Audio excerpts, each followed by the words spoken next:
नबी नबी मेरा नबी नबी नबी मेरा नबी। হিজরত করে মদিনায় এলেন।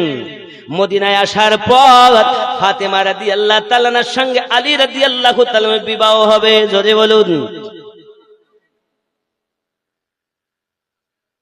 আমি এখান থেকে ইসলাম কিভাবে এবার আসলো একের পর এক আপনাকে বলবো না কি ছেড়ে দেবো?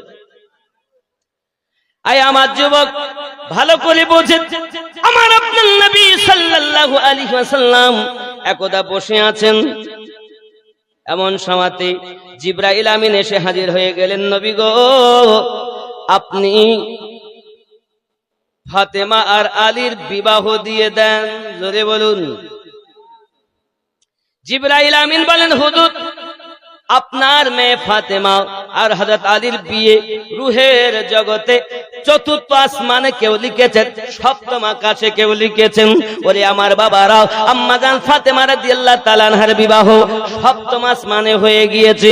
আপনার আমার নবী বলেন, জিবরাইল আমি ওখানে ছিলাম না, তো আমার মেয়ে ফাতেমার বিবাহের খুতবা কে পড়েছে? জিবরাইল আমিন বলেন, হুজুর ফাতেমার বিবাহের খুতবা আমি স্বয়ং জিবরাইল পড়েছি। বোঝেন ভালো করে যুবকেরা, আমার আপনার নবী বলেন, জিবরাইল আমি নবী তো উপস্থিত ছিলাম না, তো আমার ফাতেমার গার্জিয়ান কে হলো?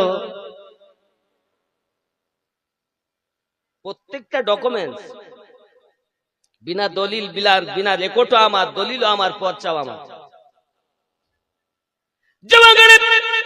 জিবরিল আলাইহিস সালাম বললেন, ইয়া রাসূলুল্লাহ ইয়া হাবিবাল্লাহ, হুজুর সপ্তম আসমানে ফাতেমা আর আলীর বিবাহ হয়েছে।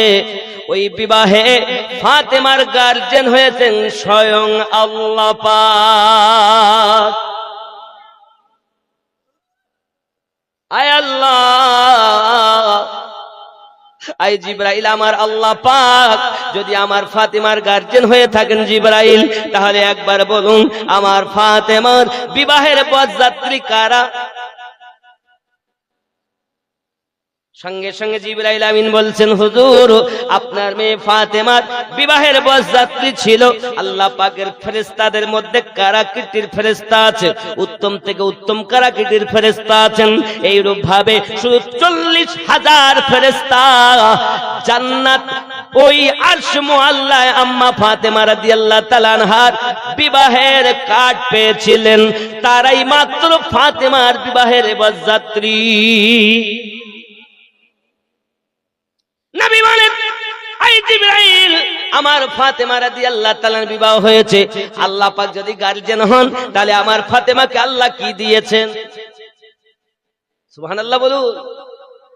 সঙ্গে সঙ্গে জিবরাইল আমিন বলেন, হুজুর মা ফাতেমা রাদিয়াল্লাহু তাআলা আনহার বিবাহের দিনে মহান আল্লাহ পাক আল্লাহ তাআলা তামাম রুহে জমিনকে মা ফাতেমার নামে আল্লাহ ওয়াকফ করে দিয়েছে। আপনারা যে জমিনে বসে আছেন, আমরা যে জমিনে বসে আছি, এই জমিনটা হলো মা ফাতেমার নামে ওয়াকফ করা সম্পত্তি। আল্লাহ পাক বিবাহের দিনে দিয়েছেন। আরো জোরে বলুন সুবহানাল্লাহ। কিন্তু এক শ্রেণীর মৌলবীর আওয়াজ করে বলে, কি বলে জানেন? মা ফাতেমা রাদিয়াল্লাহু তাআলা আনহার কবর খোদাই করেছেন আবু যার গফফারি রাদিয়াল্লাহু তাআলা আনহু। এখন আবু যার রাদিয়াল্লাহু তাআলা আনহু কবর খোদাই করার পরে বলেছিলেন, আয় কবর তুমি জানো তোমার ভিতরে কাকে রাখা হবে? সঙ্গে সঙ্গে কবর আওয়াজ করে বলেছে, বলুন কাকে রাখা হবে? কবর সঙ্গে সঙ্গে উত্তর দেওয়ায় আবু যার গফফারি রাদিয়াল্লাহু তাআলা আনহু বলেছে, নবী পাকের কন্যাকে রাখা হবে। কবর বলেছে, আমি নবীর মেয়ে চিনি না। আলীর স্ত্রী রাখা হবে। আলীর স্ত্রী চিনি না। হাসান হোসেনের মা রাখা হবে। কবর বলেছে, আমি হাসান হোসেনের মা চিনি না। জোরে জোরে বলুন নাউজুবিল্লাহ।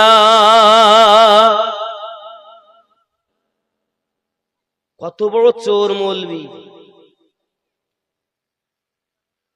আরে যে ফাতেমা রাদিয়াল্লাহু তাআলা আনহার জন্য আল্লাহ দুনিয়া ওয়াকফ করে দিয়েছে, সেই ফাতেমা রাদিয়াল্লাহু তাআলা আনহার প্রতি যত সময় দরুদ না পাঠাচ্ছি, ও আলা আলে মুহাম্মদ নামাজি ইনকমপ্লিট, আর এই বেটা এসে বলতেছে কবর বলেছে আমি নবীর মেয়ে চিনি না। এ মিথ্যাবাদী মৌলবি, হাযা হাদিসুন মাউযু। এ যদি কোন মৌলবি বলে তার দুটি কারণ, এক হয়তো সে জানে না তাই বলে, আর নইলে ও নামে সুন্নি বলে দাবি করে। আমার নবী বলেন সুন্নি তারা আহলে পাককে মোহাব্বত করে যারা। তাহলে আহলে বায়াতের সদস্য মা ফাতেমা রাদিয়াল্লাহু তাআলা আনহা, তাকেই যদি কবর না চিনলো, তুমি সুন্নি কিসের বেটা হে? কিসের সুন্নি? মিলাদ পড়া, কিয়াম করা, মিলাদ ও কিয়াম মুস্তাহাব মুস্তাহসান, কিন্তু আহলে পাককে মোহাব্বত করা ওয়াজিব। জোরে বলুন। ये বেটাই কিছুই জানে না, বলছেন নবীর মেয়ে ফাতেমা চিনি না। লা হাওলা ওয়ালা কুওয়াতা ইল্লা বিল্লাহ। আম্মা জান কে জানেন? আপনি মনে করেছেন আপনার ঘরের মা ফাতেমা? হ্যাঁ, ফাতেমা কে? যার সন্তান দ্বারাতে দুনিয়া টিকে থাকবে, আর আছেও তাই। জোরে বলুন। আব্বাজি আমার সোনা মানিকের, এখন আমি আপনাদের ভেতরে ঢুকাবো বাপ। আম্মাজান ফাতেমা রাদিয়াল্লাহু তাআলা আনহার বিবাহের দেওয়ার কথা বলছেন জিবরাইল আলাইহিস সালাম। আমার নবী পাক বলেন, আয় আলী, বিবাহ করবে তুমি, তোমার দিনমোহর দেওয়ার মতো কিছু আছে? হুজুর আমার তো কিছুই নাই, আছে একটা ঢাল, আছে একটি তলোয়ার, যে তলোয়ারের নাম জুলফিকার, আর একটি আছে আমার গায়ে দেওয়া জেরা। নবী আমার বলেন, আয় আলী, তলোয়ারেরও দরকার, ঢালেরও দরকার, জেরা না থাকলেও হবে। যাও। হযরত আলী রাদিয়াল্লাহু তাআলা আনহু বিবাহ করবেন দুনিয়ায়, এখন চললেন জেরা বিক্রি করার জন্য। উসমান গনি রাদিয়াল্লাহু তাআলা আনহু আপনার জেরাটাকে খরিদ করলেন, যাইয়া বলতেন, ভাই উসমান, আমার বিয়ে হবে, এই জন্য জেরা বিক্রি করতে আসলাম, দেনমোহরের টাকা দেব। কিসের টাকা? অনেকে আবার দিনমোহর বাকি রাখে। দিনমোহর বাকি রাখা শরীয়তের বিধান নাই।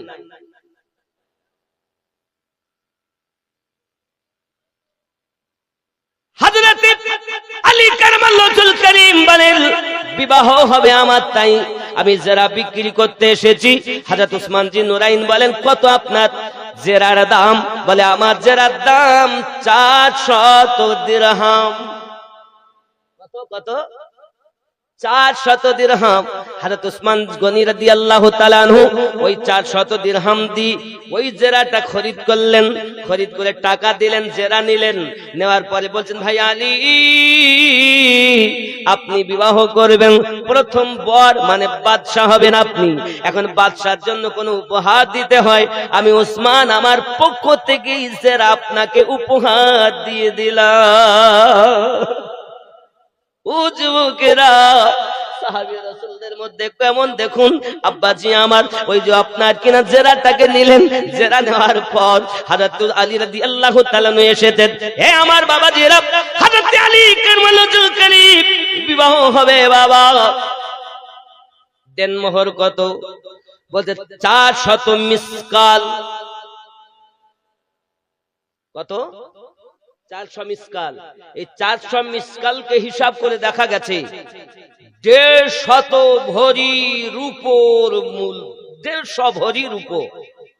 রূপা কত বললাম? যাকে চাঁদি বলে, চাঁদি, চাঁদি 150 ভরি চাঁদি।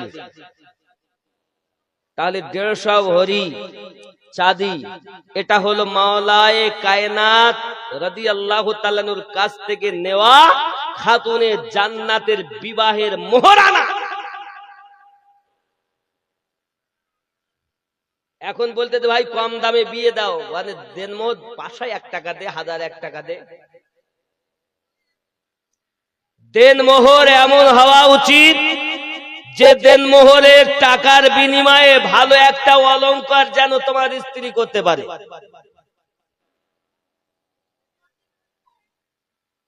দেনমোহরটা ভালো হওয়া উচিত।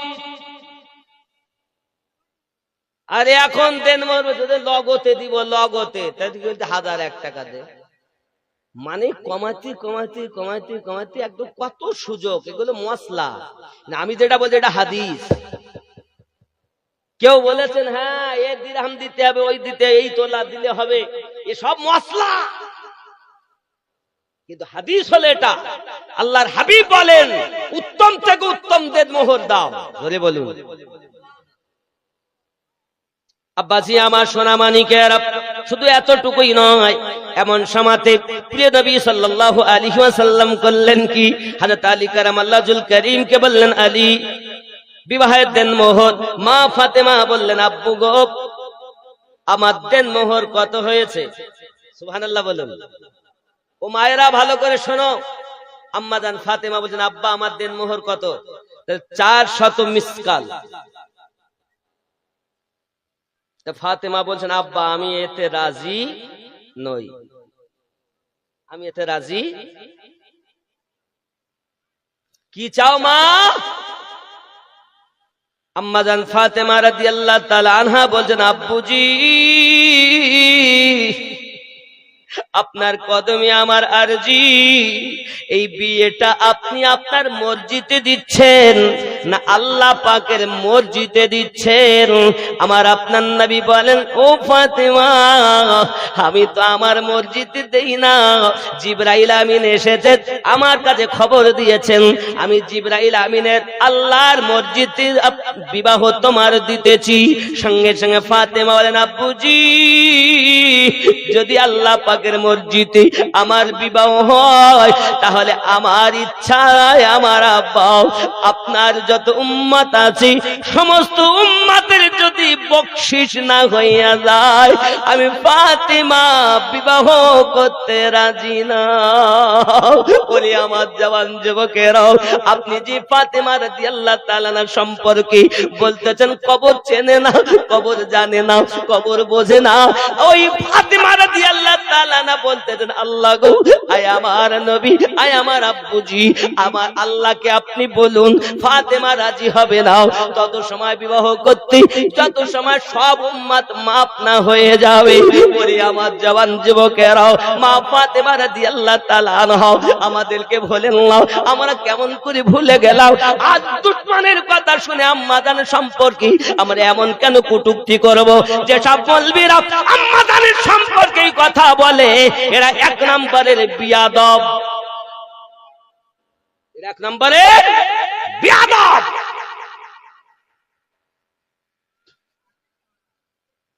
যুবক আমার সোনামানিকেরা, আম্মা জান ফাতেমা রাদিয়াল্লাহু তাআলা আনহা এই কথা যখন সঙ্গে সঙ্গে জিবরাইল আমিন চললেন, আয় জিবরাইল দেখছো আমার ফাতেমা কি বলে? সঙ্গে সঙ্গে জিবরাইল গেলেন মালিক রব ফাতেমা তো বিবাহ করতে রাজি না। আমার আল্লাহ বলেন যাইয়া খবর দাও ফাতেমা যখন এতই কান্না করে ফাতেমার আমি দোয়া কবুল করলাম, হাফ উম্মতের জীবনের গুনাহ মাফ করে জান্নাতি বানালাম। আরে যার দেনমোহরের পরিবর্তে আমাদের নাজাত, হ্যাঁ মনে করছে আমাদের ঘরের মা। কিয়ামতের দিন হাসরের মাঠে আমার ফাতেমা রাদিয়াল্লাহু তাআলা না শান দেখেন। হাসরের মাঠে ফাতেমা রাদিয়াল্লাহু তাআলা আনহার শিকলে ৭০,০০০ ফেরেশতা মালাকা আল্লাহ বানাবেন, আর ওই মালাকা সহ চলে যাবেন। এমন সময়তে আল্লাহ পাক আওয়াজ করবেন, হে হাসরবাসী সবাই মাথা নিচু করো, মাথা নিচু করো, আমার হাবিবের কন্যা আজ হাসর মাঠে আগমন করছে।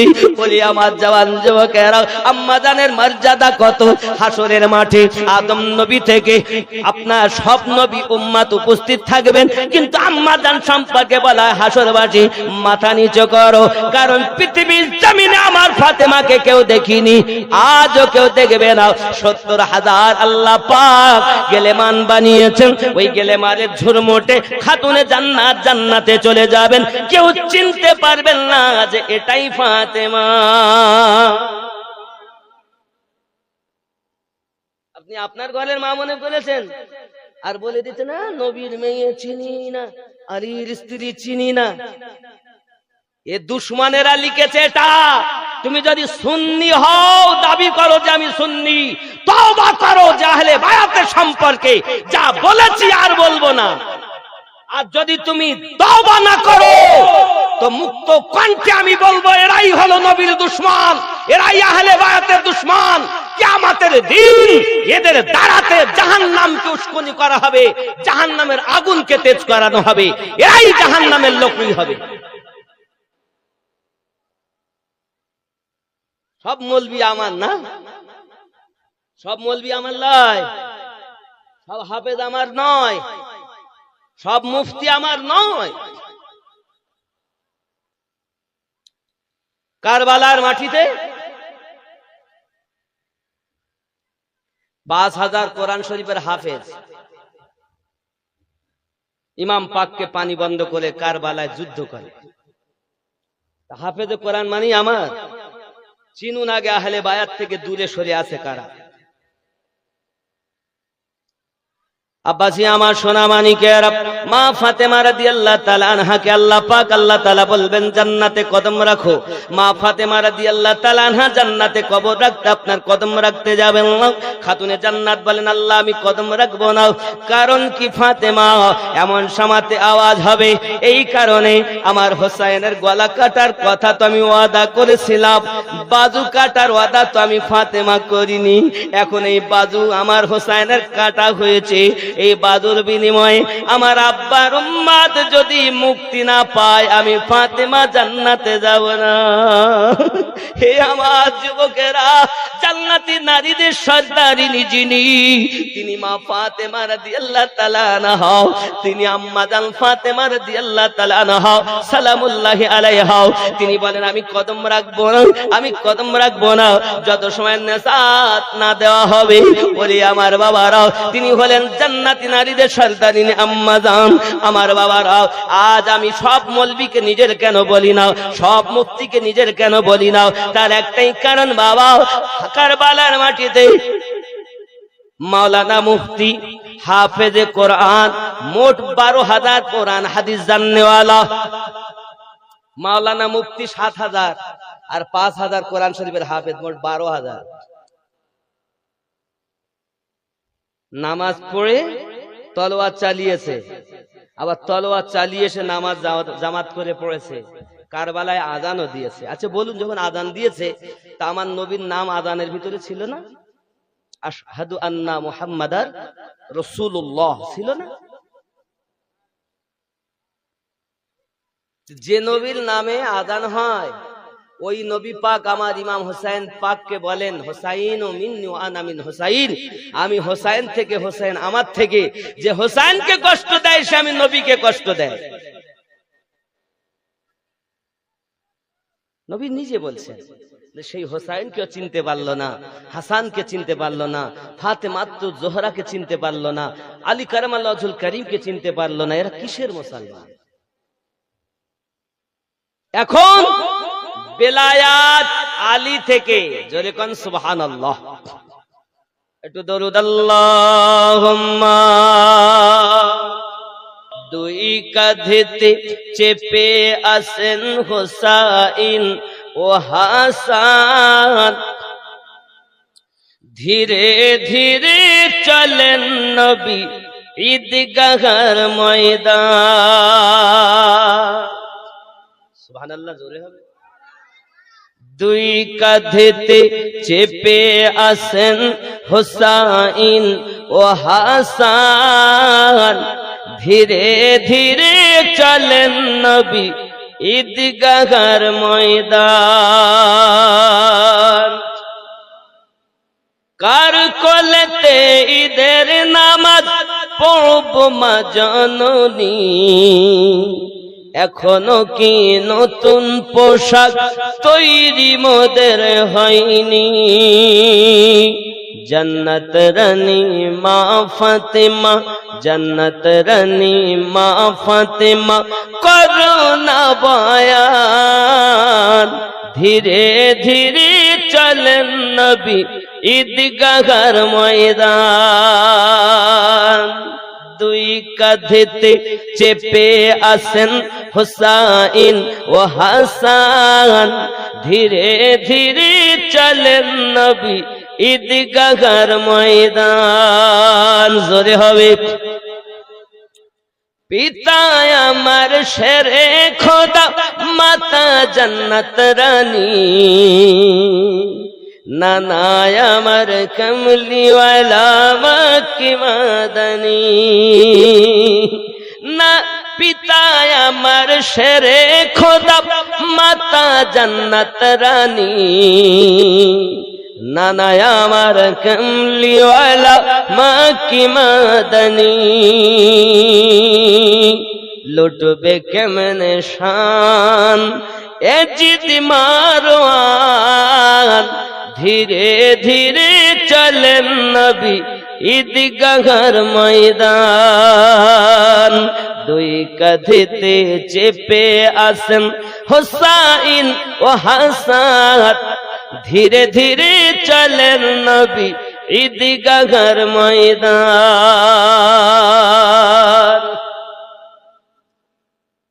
কম্পিটিশন চলছে মুমিন, হাতে লেখা লেখি, কাহার লেখা ভালো মা বল না দেখি। কম্পিটিশন চলছে ওগো, হাতে লেখা লেখি, কাহার লেখা ভালো মা বল না দেখি। তারিখে যার বর্ণনা, তারিখে যার ঘোষণা, দুই জনার সমান, ধীরে ধীরে চলেন নবী ঈদগাহর ময়দান। দুই কাঁধেতে চেপে আসেন হুসাইন ও হাসান, ধীরে ধীরে চলেন নবী ঈদগাহর ময়দান। জোরে বলুন। আম্মা ফাতেমা রাদিয়াল্লাহু তাআলা আনহা কেমন আম্মা ছিলেন? আমার আম্মা খালা শুনেন, রাতের বেলা পৃথিবীর সরজমিনে আম্মা জান ফাতেমা রাদিয়াল্লাহু তাআলা আনহা বাড়ি এমন অভাব, বাবা 2 দিন 3 দিন এমন কি 15 দিন মাসকে মাস উনুনে কিছু জ্বলত না বাবা। হাতে চাকি পিষে পিষে, হাতে চাকি ঘুরিয়ে ঘুরিয়ে,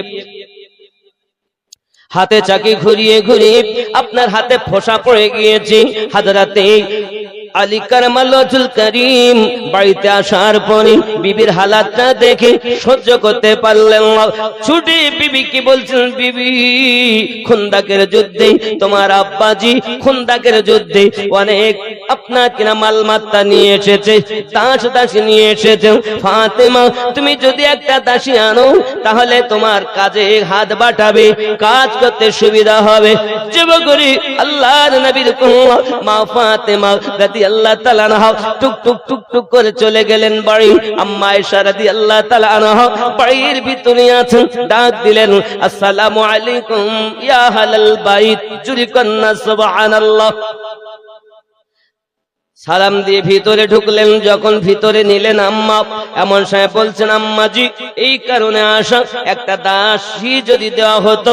আমি চাইনি, আপনার জামাই বলেছে আমার হাতে ফোঁসা পড়ে গিয়েছে, যাতা পিছে পিছে ঘুরিয়ে ঘুরিয়ে, এমন সময় আমি এই জন্য এসেছিলাম। আম্মা জান বলছেন, ও মা ফাতেমা অবশ্যই তোমাকে তো দাসী দরকার, প্রয়োজন তোমাকে দেওয়া লাগে, কারণ তোমার ঘরে যে অভাব অনাটন কাজ করব, তাতে করে দাসী তোমাকে দেওয়া লাগবে।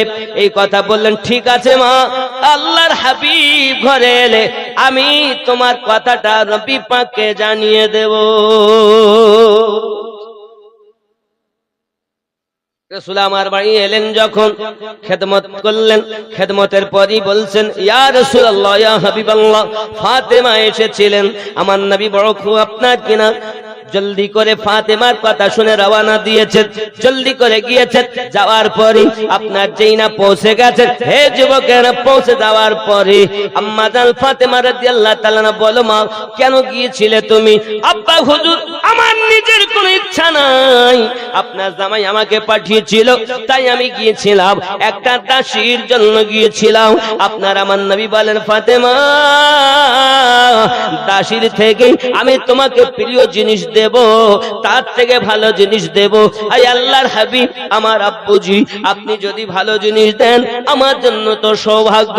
আমার আপনার নবী বলেন, ফাতেমা 33 বার সুবহানাল্লাহ পড়বে, 33 বার আলহামদুলিল্লাহ পড়বে, 34 বার আল্লাহু আকবার পড়বে।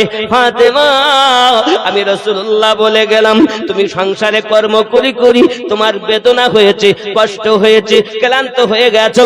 ফাতেমা গো, তুমি যখন এই 33 বার 34 বার মোট 100 বার এই তাসবিহ পাঠ করবে, তোমার দেহের সমস্ত ক্লান্তি দূর হয়ে যাবে। 33 বার সুবহানাল্লাহ, 33 বার, 34 বার আল্লাহু আকবার, মোট 100 বার। যদি কেউ মহিলারা করে তারও কষ্ট দূর হবে। কোন পুরুষ সারাদিন হাড় ভাঙা খাটনি খাটে, রাতে এসে যদি এশার নামাজ পড়ে শোয়ার আগে তাসবিহ পড়ে, তারও বেদনা দূর হবে। জোরে বলুন। আব্বাজি আমার সোনা মানিকের, তাসবিহটা আমার নবী দিলেন আর বললেন, ফাতেমা কেন জানো আমি তোমাকে দাসী দেই না? আমি নবী দাসী তোমাকে দিতে পারতাম, কিন্তু দাসী কেন দেই না জানো মা?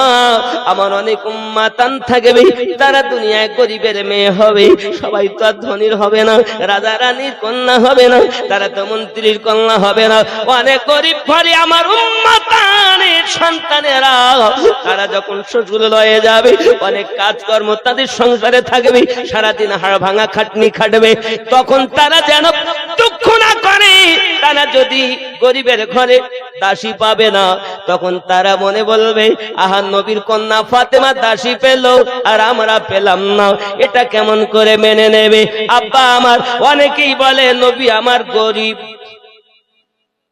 বলে না নবী গরিব, চোর কোথাকার, নবী গরিব না। আরে নবী যদি গরিব হবে তো দোজাহাত চলবে কেন?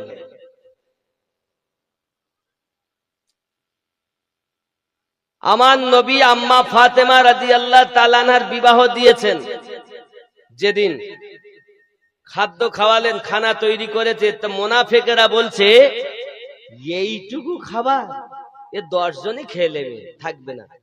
তাদের বিশ্বাস কালো অবিশ্বাস ছিল আজও। নবী পাক বলেন, আয় ওমর, আবু বকর, জি হুজুর, 10 জন করে ভিতরে ঢুকাও। জোরে বলুন, আরো জোরে বলুন। হাদিস বর্ণনা করে 3 দিন 3 রাত অটোমেটিক 10 জন করে গেছে, বাইরে এসেছে, আবার 10 জন করে ঢুকানো হয়েছে, আবার খেয়ে বেরিয়ে এসেছে, অটোমেটিক 3 দিন 3 রাত চলতেই থেকেছে। কি মনে করেছেন নবী গরিব?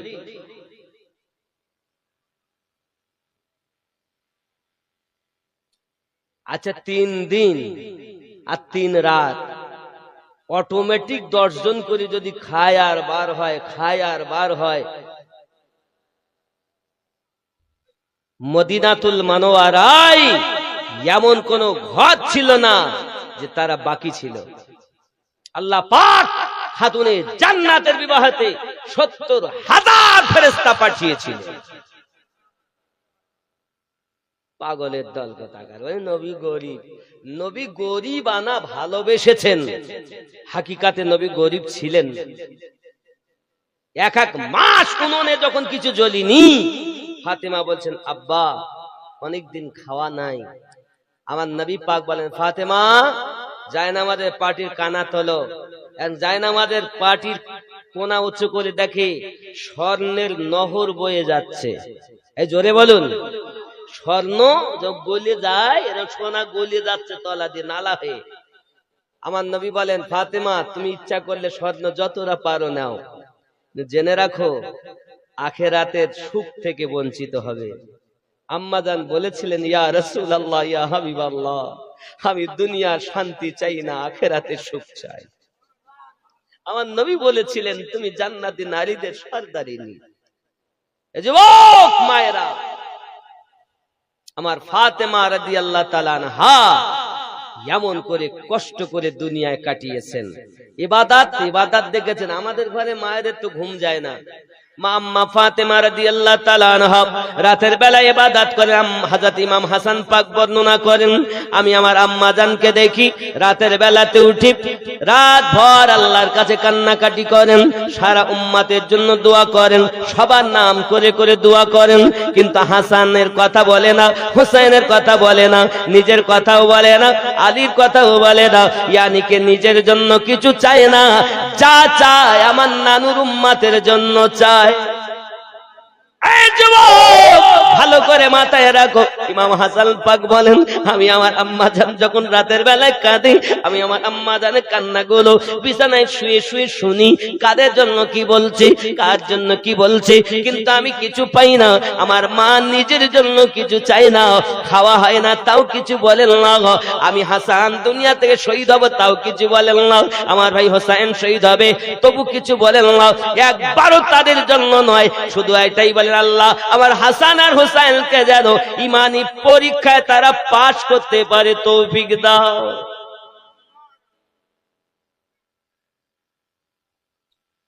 ইবাদতের অবস্থা এমন, সারা সারা রাত ইবাদত করেন, সারা রাত কাঁদেন। আব্বা আমার এশার ওযুতে ফজরের নামাজ আদায় করেন।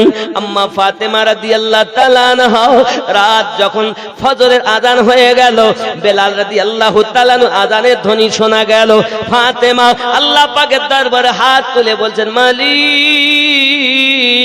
রাতটাকে এত ছোট বানাইয়া দিয়েছো, আমি ফাতেমা সবে মাত্র সেজদাতে গেলাম আর তুমি প্রভাত করে দিতেছ। আল্লাহ ফজরের আযান হয়ে গেল, সবে মাত্র সুবহানা রাব্বিয়াল আলা একবার বলতে পেরেছি, সঙ্গে সঙ্গে আযান হয়ে গেল। আল্লাহ আমি ফাতেমার মন ভরল না, আমি ফাতেমার জান ভরল না, আয় রব্বে করিম আমি ফাতেমার যত বয়স দিয়েছি, যদি একটি রাত হয়ে যেত আমি তোমার ইবাদত করে করে অবুঝ মনটাকে সান্ত্বনা দিতাম। ছিল ইবাদত। আর আমাদের গরুর মতো খাই আর মশির মতো ঘুমাই, মুয়াজ্জিন বলে হাইয়া আলাস সালাহ, ও লেপের ভিতরে পা ঢুকিয়ে শুনে আর বলে তোরাই মসজিদ চালা, জ্বালাস নে ভোরবেলা। চালসা দিচ্ছি তা আবার নামাজ পড়তে যাবো? যে বলেন দিন দেখি কোন সম্ভব, টাকা ব্যয় করে জালসা দিব নামাজ পড়তে যাবো, কোন কথা হইল? টাকা দিয়ে মৌলবি রেখে ওরা পড়বে, মুয়াজ্জিন রেখে ওরা পড়বে, আমি কি বললেন আব্বা আমার? এই তো আমরা সব নবীর পাগল, আহলে বায়াতের পাগল না। আমার জওয়ান যুবক সোনা মানিক, দুশমনের কাছ থেকে আমাদের শিক্ষা লাগবে না, কারণ আমরা হলাম হক, ছিলাম হক, আছি হক, থাকবো। জান্নাতি দলের মানুষ হলাম আমরা। জোরে বলুন। নামাজ আমাদের কাছে, যাকাত আমাদের কাছে, হজ আমাদের কাছে, রমজানের রোজা আমাদের কাছে, ইবাদত আমাদের কাছে, কারণ জান্নাত তো তাদের জন্য অপেক্ষা করে। জোরে বলুন। নবী আর ওয়ালিদের গোলাম যারা হয়, জান্নাত তাদের তরে অপেক্ষাতে রয়। ঠিক না? নবী আর ওয়ালিদের গোলাম যারা হয়, জান্নাত তাদের তরে অপেক্ষাতে রয়। তাদের নাহি মরণ হয়, জিন্দা অমর তারা কোরআনেতে কয়, স্বয়ং আল্লাহ তাদের সাথে যেন মিশে রয়, জান্নাত তাদের তরে অপেক্ষাতে রয়। নবী আর ওয়ালিদের গোলাম যারা হয়, জান্নাত তাদের তরে খাতির জান্নাত তাদের তরে অপেক্ষা। একটু জোরে বলা যাবে না? কঠিন হাসরের দিনে স্বয়ং আল্লাহ তাদের নিবে গো চিনে। নবী আর ওয়ালিরাই, নবী আর ওয়ালিরাই তোমার দিবে পরিচয়। জান্নাত তাদের তরে অপেক্ষাতে রয়। জোরে বলু। নবী আর ওলিরাই আপনার আমার পরিচয় দিবেন, উঠতে হবে তাদের সাথে। কোরআন শরীফের সূরা বানী ইসরাইলের ৭১ নম্বর আয়াতে আল্লাহ পাক তার প্রমাণ দিয়েছেন, ইয়াউমা নাদউ কুল্লা উনাসিম বিইমামিহিম। স্মরণ করো ওই দিনের কথা যেদিন আল্লাহ প্রত্যেক কওমকে তার ইমামের সঙ্গে ডাক দেবেন। জোরে বলেন। ইমামের ব্যাখ্যাতে গিয়ে বলা হয়েছে, দুনিয়ায় আপনার যে মুর্শিদ ছিল, ওলি ছিল, ওই ওলির সঙ্গে উঠতে হবে। আরো জোরে বলুন। এটা কোরআনে বলেছে, আমিনুদ্দিন বলিনি। স্বয়ং আল্লাহ তাদের নেবে গো চিনে।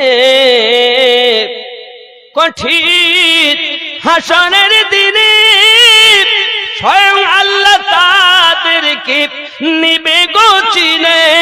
নবী আর ওয়ালিরাই তোমার দিবে পরিচয়। জান্নাত তাদের তরে অপেক্ষাতে রয়। জোরে হবে। নবী আশিক হয় বেলাল, জান্নাত সম্মান তার রয়েছে বহাল। ওমর ফারুক নিজেকে, ওমর ফারুক নিজেকে হুসাইনের গোলাম কয়। জান্নাত তাদের তরে অপেক্ষাতে রয়। জোরে বলুন। কামেল মুর্শিদের কাছে দাখিল হয়ে যারা বিকিয়ে গেছে। কামেল মুর্শিদ ধরো, চোর না। আজ তো পীরের অভাব নাই, বেশিরভাগ বদমাইশ। কামেল মুর্শিদের কাছে দাখিল হয়ে যারা বিকিয়ে গেছে। জানে আলিয়া রহমাত অধম খেপা আমিনুদ্দিন মুর্শিদ তাদের সাথী হয়। জান্নাত তাদের তরে অপেক্ষাতে রয়। আল্লাহুম্মা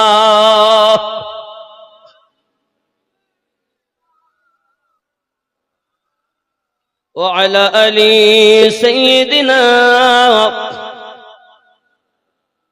আব্বা আমার, তাহলে আল্লাহ পাকের নবী বললেন, আমি তোমাদের মাঝে দুটি জিনিস রেখে গেলাম, একটি হলো কোরআন আর একটি হলো আহলে বায়াত। এখন আহলে বায়াত কারা আমাদেরকে জানা দরকার। বাবা, আমরা যে নামাজ পড়ি, আমি বিস্তারিত ঘটনায় যাব না, নামাজ পড়ি তো নাকি? তখন নামাজ যখন পড়ি, আত্তাহিয়াত পড়তে বসে আমরা কি পড়ি? লাস্টে দরুদ পড়তেছি, আল্লাহুম্মা সাল্লি আলা মুহাম্মাদিন ওয়া আলা আলি মুহাম্মাদ সাল্লাল্লাহু আলাইহি ওয়াসাল্লাম। পড়ছি না আমরা? পড়ি না? পড়ি না বলেন?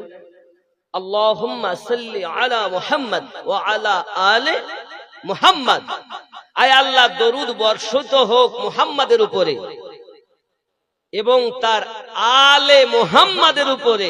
আলে মুহাম্মাদ কে? আলী, ফাতেমা, হাসান, হুসাইন। জোরে বলুন, আরো জোরে বলুন।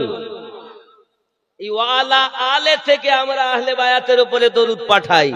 এখন আপনারাই বলুন, রুকু খোদার, কায়াম খোদার, সেজদা খোদার, তেলাওয়াত খোদার, সব খোদার। বসে দরুদ কেন আহলে বায়াতের? আল্লাহ পাক বলেন আহলে পাকের দরুদ যত সময় না পাঠাবে নবী আর আলে নবীর উপরে, তত সময় আমি আল্লাহর ইবাদত অসম্পূর্ণ থাকবে। কথা বুঝতে পারেননি? ওয়া আলা আলে মুহাম্মদ বলে আমরা আলী, ফাতেমা, হাসান, হোসেনের উপরে দরুদ পাঠাই। আরো জোরে বলুন। আব্বাজি আমার সোনা মানিকের, যে কথা আমি আগেই বলেছিলাম, ময়ূরের মাথায় যে আপনার কি টোপ না কি বললেন, ঝুটি, এই ঝুটিটা হলো আপনার আলী, গলার মালা হলো খাতুনে জান্নাত, কানের দুল হাসান হোসেন পাক। তাদের উপরে দরুদ না পৌঁছালে নামাজও করতে আপনার সম্পূর্ণ হয় না। যুবকরি ৭৩টি দল নামাজের কথা বলে, নামাজও পড়ে, কিন্তু একটি দল মাত্র জান্নাতি হবে। নামাজে যেটা বলে, বাইরে এসেও যেটা করে, ওই দলটি হলো জান্নাতি দল। এখন এই দলের নাম কি? আপনার আমার নবী হাদিস শরীফে বলেছেন, মান মাতা আলা হুব্বে আলে মুহাম্মাদিন সাল্লাল্লাহু আলাইহি ওয়াসাল্লাম মাতা আলা আহলুস সুন্নাত ওয়াল জামাআত। যারা আমার আহলে বায়াতকে মুহাব্বত করেছে এবং দুনিয়া থেকে ইন্তেকাল করেছে, আমি নবী সাক্ষী দিলাম তারাই আহলুস সুন্নাত ওয়াল জামাআত। আহলে বায়াতকে মাননে ওয়ালা নবী বলেন তারাই হলো সুন্নি। আমিনউদ্দিনের কথা নয়, রাহমাতুল লিল আলামিনের কথা। তাহলে আব্বাজি আমার, আহলে বায়াতকে আমাদের মানতে হবে। এখন আহলে বায়াত কারা? আমার নবী হাদিস শরীফে বলেন, ৮৬টার মধ্যে আসতেছে, প্রিয় নবী সাল্লাল্লাহু আলাইহি সাল্লাম ঘর মোবারকা থেকে বার হয়েছেন, গায়ে একটা কালো কম্বল আছে। হঠাৎ করে জাল হাসান পাক বাইরে এলেন। আমার আপনার নবী তাকে বললেন, ফাদখালাহু, ভিতরে ঢুকিয়ে নিলেন। ইতিমধ্যে হোসেন পাক এলেন, নবী তাকেও ভিতরে ঢুকিয়ে নিলেন। এমনি করে খাতুনে জান্নাত আম্মা এলেন, নবী তাকেও ভিতরে ঢুকিয়ে নিলেন। হযরত আলী পাক এলেন, নবী তাকেও ভিতরে ঢুকিয়ে নিলেন। এমন সময়তে আসেন তার ভিতরে ৪ জন, আমার নবীকে দিয়ে ৫ জন। এই ৫ জনকে বলা হয় পাঞ্জাতান, ৫টি দেহ। জোরে বলুন। হে যুবক, আমার নবী একা নবীকে দেখা যায় ৪ জন কম্বলের ভিতরে আছেন। আমার আপনার নবী হাত মোবারকা তোলেন আর বলেন, আল্লাহ আমি এদেরকে ভালোবাসি, তুমি এদেরকে ভালোবাসো, এদেরকে যারা ভালোবাসে তাদেরকেও ভালোবাসো। আল্লাহুম্মা হাউলাই আহলে বাইতি, আয় আল্লাহ এরাই হলো আমার আহলে বায়াত। নবী আমার গাদিরে খুমে যেটা বলে গেছেন ওটাই বাস্তব পরিণত হয়েছে। ওরে আমার জওয়ান যুবকের, এখন আমাদের জন্য শর্ত হলো আহলে বায়াতকে মেনে নেওয়া। এখন আমরা নামাজ তো পড়ি পশ্চিম এই দিকে নাকি, আমি নামাজ পড়লাম তো এই দিক ফিরে। আব্বাজি আমার, এখন খেয়াল করি, এই পশ্চিম দিকে আমরা দিকে নামাজ পড়ি না, কিবলার দিকে ফিরে আমরা নামাজ পড়ি। হে যুবক আমার, এই কিবলার ভিতরে যিনি জন্ম নিয়েছেন তার নাম হলো হযরতে আলী কারামাল্লাহু ওয়াজহুল কারীম। তিনি হলেন আহলে বায়াতের প্রথম সদস্য। বলুন আব্বাজি আমার, তাহলে আলী কারামাল্লাহু ওয়াজহুল জন্ম ওই কাবা শরীফের ভিতরে হয়েছে। আর ফাতেমা রাদিয়াল্লাহু তাআলা আনহা, আব্বাজি আমার, নবুয়াতের এলানের আগে আমার খাতুনে জান্নাত আম্মা জানের জন্ম।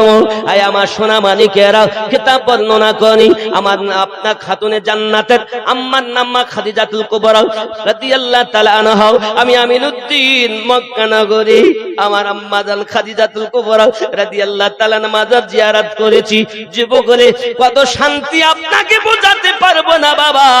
পৃথিবীর সরজমিনে যদি কোনো বাচ্চা আপনার দুঃখ পায়, কষ্ট পায়, যদি সে মায়ের বুকে যায়, পৃথিবীর শান্তি আল্লাহ মায়ের বুকে রেখেছে বাচ্চার জন্য। তিনি আমাদের বড় মা, তিনি আমাদের বড় আম্মা, তিনি উম্মাহাতুল মুমিনিন, তিনি আমার জননী আম্মা খাদিজাতুল কুবরা রাদিয়াল্লাহু তাআলা আনহা মক্কা নগরে শুয়ে আছেন বাবা। বলে বাবাজি আমার, আমি যখন রওজার কিনারে যাইয়া চোখে